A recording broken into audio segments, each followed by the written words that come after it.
बिहार के गवर्नर श्री फागू चौहान जी, बिहार के मुख्यमंत्री श्री नीतीश कुमार जी, केंद्रीय मंत्रिपरिषद के मेरे सहयोगी हरदीप सिंह पुरी जी, रविशंकर प्रसाद जी, गजेंद्र शेखावत जी, अश्विनी चौबे जी, उप मुख्यमंत्री भाई सुशील जी, केंद्रीय और राज्य मंत्रिमंडल के अन्य सभी सदस्य, सांसदगण, विधायकगण और मेरे प्रिय भाई और बहनों, आज जिन 4 योजनाओं का उद्घाटन हो रहा है उनमें पटना शहर के बेऊर और करमलीचक में सीवर ट्रीटमेंट प्लांट के अलावा अमृत योजना के तहत सिवान और छपरा में पानी से जुड़े प्रोजेक्ट्स भी शामिल हैं। इसके अलावा मुंगेर और जमालपुर में पानी की कमी को दूर करने वाली जलापूर्ति परियोजनाओं और मुजफ्फरपुर में नमामि गंगे के तहत रिवर फ्रंट डेवलपमेंट स्कीम का भी आज शिलान्यास किया गया है।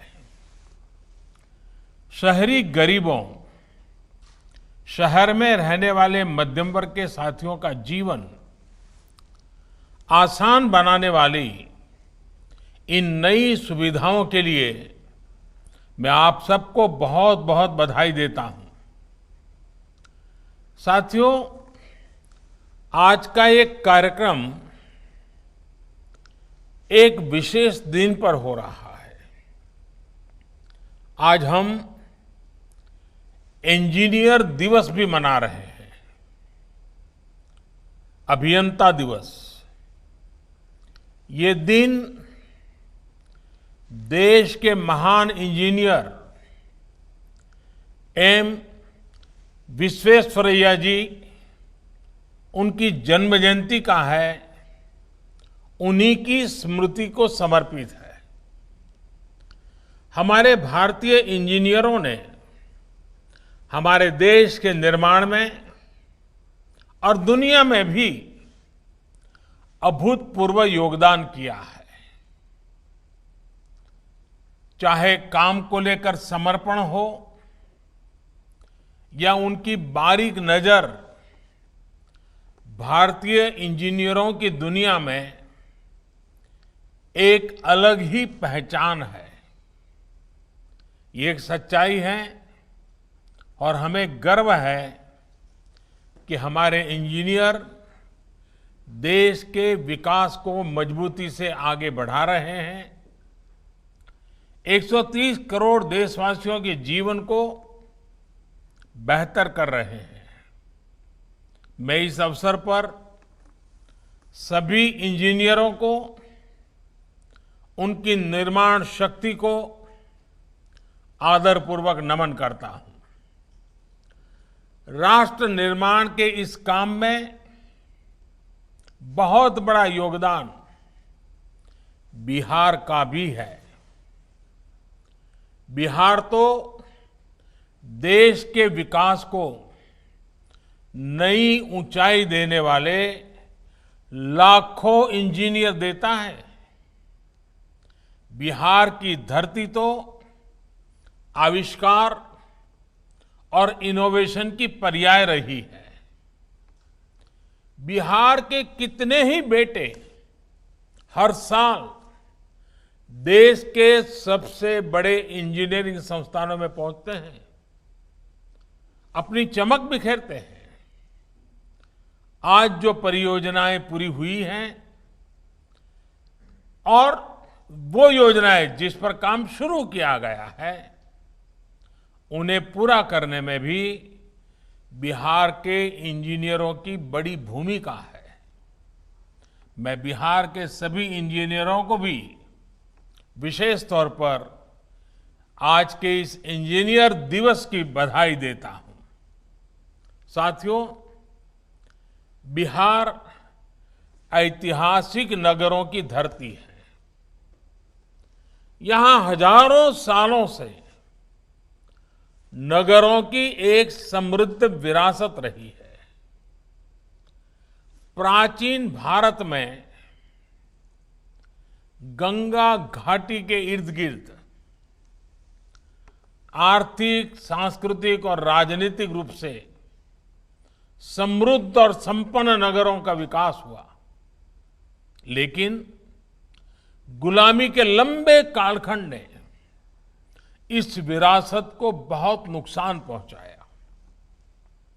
आजादी के बाद के शुरुआती कुछ दिनों में बिहार को बड़े और विजनरी नेताओं का नेतृत्व मिला, जिन्होंने गुलामी के काल में आई विकृतियों को दूर करने की भरसक कोशिश भी की। लेकिन इसके बाद एक दौर ऐसा भी आया जब बिहार में मूल सुविधाओं के निर्माण के बजाय राज्य के लोगों को आधुनिक सुविधाएं देने के बजाय प्राथमिकताएं और प्रतिबद्धताएं पूरी तरह बदल गई। नतीजा ये हुआ कि राज्य में गवर्नेंस से फोकस ही हट गया। इसका परिणाम ये हुआ कि बिहार के गांव और ज्यादा पिछड़ते गए और जो शहर कभी समृद्धि का प्रतीक थे, उनका इंफ्रास्ट्रक्चर बढ़ती आबादी और बदलते समय के हिसाब से अपग्रेड हो ही नहीं पाया। सड़कें हों, गलियां हो, पीने का पानी हो, सीवरेज हो, ऐसी अनेक मूल समस्याओं को तो यानी या तो उसको टाल दिया गया या फिर जब भी इनसे जुड़े काम हुए वो घोटालों की भेंट चढ़ गए। साथियों, जब शासन पर स्वार्थ नीति हावी हो जाती है, वोट बैंक का तंत्र सिस्टम को दबाने लगता है, तो सबसे ज्यादा असर समाज के उस वर्ग को पड़ता है जो प्रताड़ित है, वंचित है, शोषित है। बिहार के लोगों ने इस दर्द को दशकों तक सहा है। जब पानी और सीवरेज जैसी मूल जरूरतों को पूरा नहीं किया जाता तो दिक्कतें हमारी माताओं बहनों को ज्यादा होती है, गरीब को होती है, दलित को होती है, पिछड़ों, अति पिछड़ों को होती है। गंदगी में रहने से मजबूरी में गंदा पानी पीने से लोगों को बीमारियां पकड़ लेती है। ऐसे में उसकी कमाई का एक बड़ा हिस्सा इलाज में लग जाता है। कई बार परिवार अनेक वर्षों तक कर्ज तले दब जाता है। इन परिस्थितियों में बिहार में एक बहुत बड़े वर्ग ने कर्ज, बीमारी, लाचारी, अनपढ़ता को अपना भाग्य मान लिया था। इस प्रकार से सरकारों की गलत प्राथमिकताओं के कारण समाज के एक बड़े वर्ग के आत्मविश्वास पर गहरी चोट की गई। गरीब के साथ इससे बड़ा अन्याय भला क्या हो सकता था। साथियों, बीते 1.5 दशक से नीतीश जी, सुशील जी और उनकी टीम समाज के इस सबसे कमजोर वर्ग के आत्मविश्वास को लौटाने का भरपूर प्रयास कर रही है। विशेष तौर पर जिस प्रकार बेटियों की पढ़ाई लिखाई को पंचायत राज सहित स्थानीय निकाय में वंचित शोषित समाज के साथियों की भागीदारी को प्राथमिकता दी गई है, उससे उनका आत्मविश्वास बढ़ रहा है। साल 2014 के बाद से तो एक प्रकार से बुनियादी सुविधाओं से जुड़ी योजनाओं का करीब करीब पूरा नियंत्रण ग्राम पंचायत या स्थानीय निकायों को दे दिया गया है। अब योजनाओं की प्लानिंग से लेकर अमलीकरण तक और उनकी देखरेख का काम, उसका जिम्मा अब स्थानीय निकाय स्थानीय जरूरतों के हिसाब से कर पा रहे हैं। यही कारण है कि अब केंद्र और बिहार सरकार के साझा प्रयासों से बिहार के शहरों में पीने के पानी और सीवर जैसी मूल सुविधाओं के ढांचे में निरंतर सुधार हो रहा है। मिशन अमृत और राज्य सरकार की योजनाओं के तहत बीते 4-5 सालों में बिहार के शहरी क्षेत्र में लाखों परिवारों को पानी की सुविधा से जोड़ा गया है। आने वाले वर्षों में बिहार देश के उन राज्यों में होगा जहां हर घर पाइप से पानी पहुंचने लगेगा। ये बिहार के लिए बहुत बड़ी उपलब्धि होगी, बिहार का गौरव बढ़ाने वाली बात होगी। आपने इस बड़े लक्ष्य की प्राप्ति के लिए कोरोना के इस संकट काल में भी बिहार के लोगों ने निरंतर काम किया है। बीते कुछ महीनों में बिहार के ग्रामीण क्षेत्र में 57 लाख से ज्यादा परिवारों को पानी के कनेक्शन से जोड़ा गया है। इसमें बहुत बड़ी भूमिका प्रधानमंत्री गरीब कल्याण रोजगार अभियान ने भी निभाई है। हमारे हजारों श्रमिक साथी जो कोरोना की वजह से दूसरे राज्यों से बिहार लौटे, उन्होंने ये काम करके दिखाया है।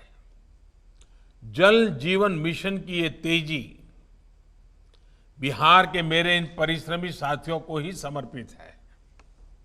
बीते 1 साल में जल जीवन मिशन के तहत पूरे देश में 2 करोड़ से ज्यादा पानी के कनेक्शन दिए जा चुके हैं।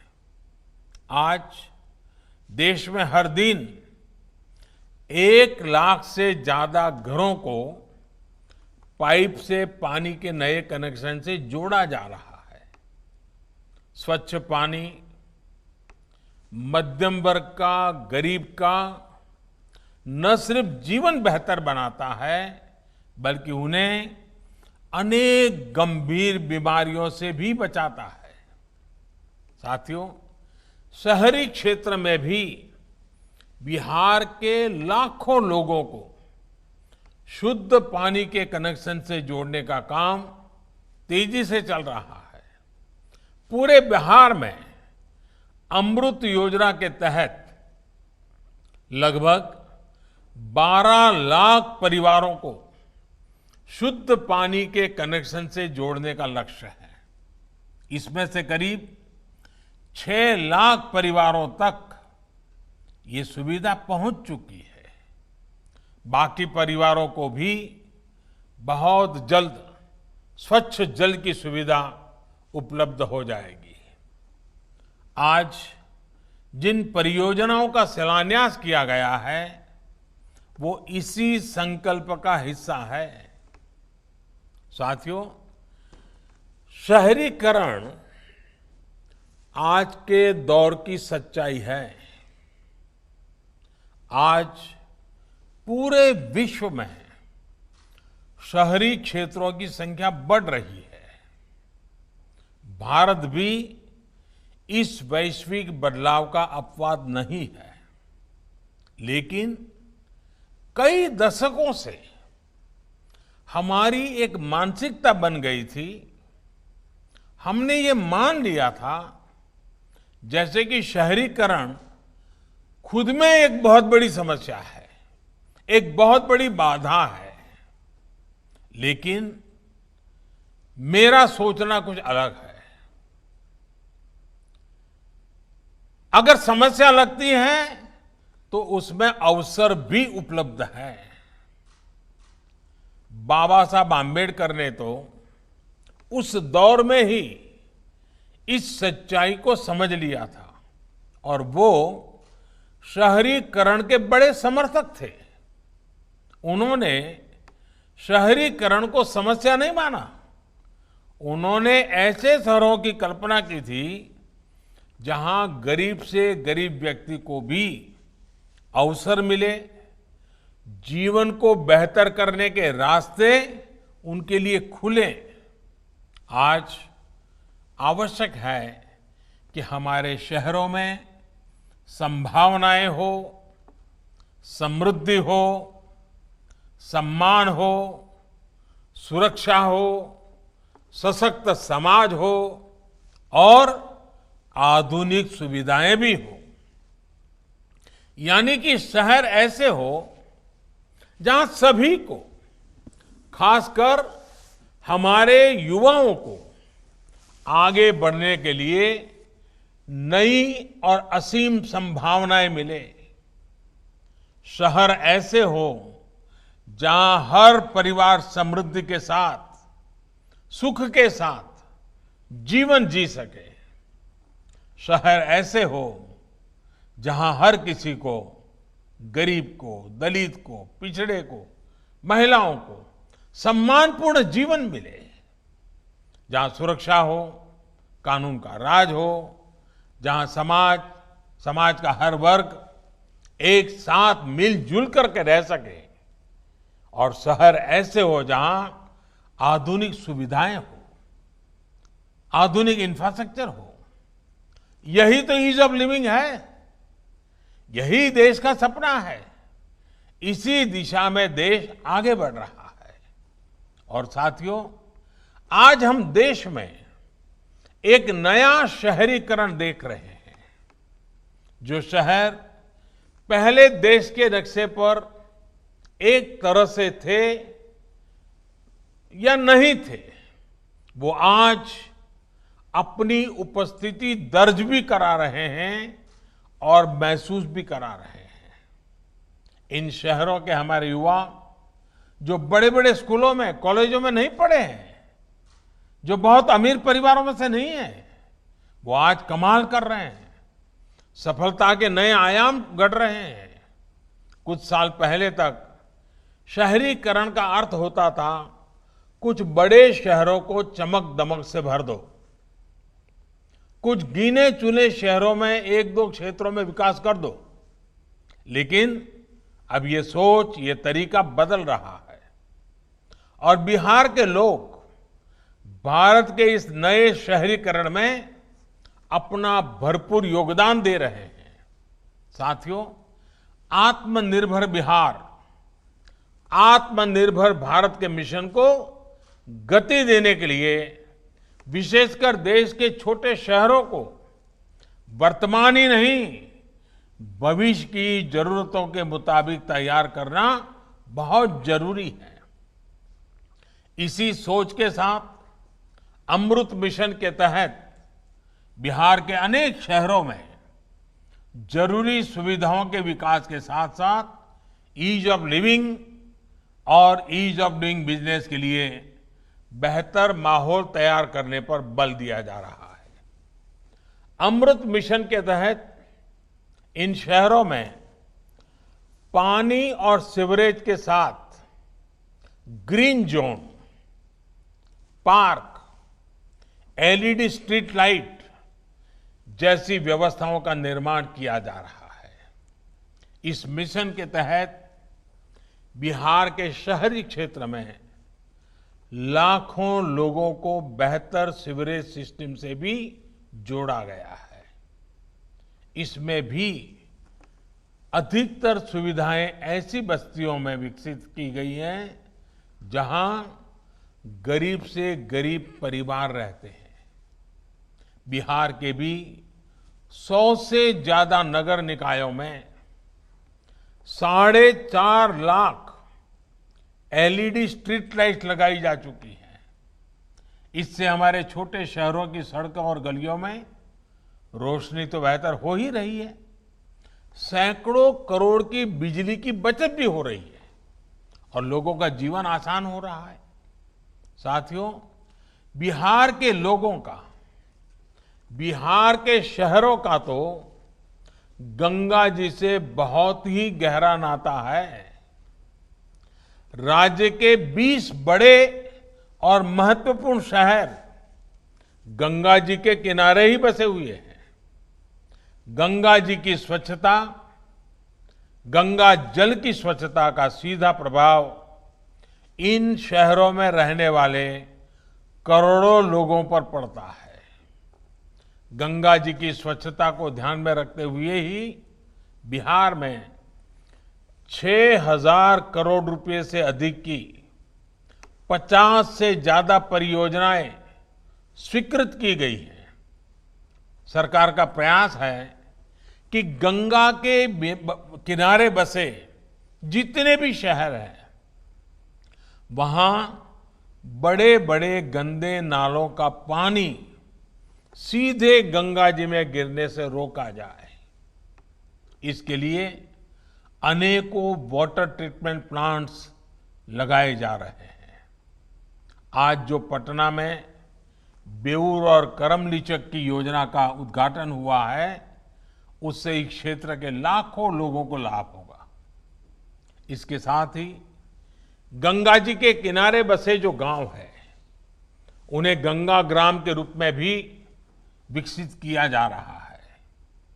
इन गांवों में लाखों शौचालय के निर्माण के बाद अब कचरा प्रबंधन और जैविक खेती जैसे काम के लिए प्रोत्साहन दिया जा रहा है। साथियों, गंगा जी के किनारे बसे गांव और शहर आस्था और आध्यात्म से जुड़े पर्यटन के प्रमुख केंद्र रहे हैं। गंगा जी को निर्मल और अविरल बनाने का अभियान जैसे जैसे आगे बढ़ता जा रहा है, वैसे वैसे इसमें पर्यटन के आधुनिक आयाम भी जुड़ते जा रहे हैं। नमामि गंगे मिशन के तहत बिहार सहित पूरे देश में 180 से अधिक घाटों के निर्माण का काम चल रहा है। इसमें से 130 घाट पूरे भी हो चुके हैं। इसके अलावा 40 से ज्यादा मोक्ष धामों पर भी काम पूरा किया जा चुका है। देश में गंगा किनारे कई जगहों पर आधुनिक सुविधाओं से युक्त रिवर फ्रंट पर भी काम तेजी से चल रहा है। पटना में तो रिवर फ्रंट का प्रोजेक्ट पूरा हो चुका है और मुजफ्फरपुर में भी ऐसा ही रिवर फ्रंट बनाने की परियोजना का शिलान्यास किया गया है।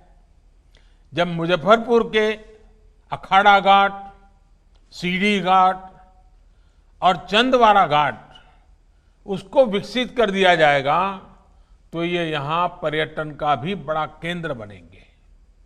बिहार में इतनी तेजी से काम होगा, काम शुरू होने के बाद पूरा भी होगा, इस बात की कल्पना भी 1.5 दशक पहले नहीं की जा सकती थी। लेकिन नीतीश जी के प्रयासों ने, केंद्र सरकार के प्रयासों ने ये सच कर दिखाया है। मुझे उम्मीद है इन प्रयासों से आने वाली छठी मैया की पूजा के दौरान बिहार के लोगों को, विशेषकर बिहार की महिलाओं की दिक्कतें कम होगी, उनकी सहूलियत बढ़ेगी। छठी मैया के आशीर्वाद से हम बिहार के शहरी और ग्रामीण इलाकों उनको गंदे जल, बीमारी बढ़ाने वाले जल से मुक्ति दिलाने के लिए जी जान से काम करते रहेंगे। साथियों, आपने सुना होगा अभी हाल ही में सरकार ने एक प्रोजेक्ट डॉल्फिन की घोषणा की है और अभी सुशील मोदी जी इसका बड़ा विस्तार से वर्णन भी कर रहे थे। इस मिशन का बहुत बड़ा लाभ गंगा डॉल्फिन को भी होगा। गंगा नदी के संरक्षण के लिए गांगेय डॉल्फिन का संरक्षण बहुत जरूरी है। पटना से लेकर भागलपुर तक का गंगा जी का पूरा विस्तार डॉल्फिन का निवास स्थान है। इसलिए प्रोजेक्ट डॉल्फिन से बिहार को बहुत अधिक लाभ होगा। यहां गंगा जी में बायोडायवर्सिटी के साथ साथ पर्यटन को भी बल मिलेगा। साथियों, कोरोना संक्रमण की चुनौती के बीच बिहार के विकास, बिहार में सुशासन का यह अभियान निरंतर चलने वाला है। हम पूरी ताकत, पूरे सामर्थ्य से आगे बढ़ने वाले हैं, लेकिन इसके साथ साथ हर बिहारवासी, हर देशवासी को संक्रमण से बचाव का संकल्प पल भर भी कभी भी भूलना नहीं है। मास्क, साफ सफाई और 2 गज की दूरी ये हमारे बचाव के सबसे कारगर हथियार है। हमारे वैज्ञानिक वैक्सीन बनाने में दिन रात जुटे हैं, लेकिन हमें याद रखना है, जब तक दवाई नहीं तब तक ढिलाई नहीं। इसी निवेदन के साथ एक बार फिर आप सभी को इन विकास परियोजनाओं के लिए बहुत बहुत बधाई देता हूं। धन्यवाद।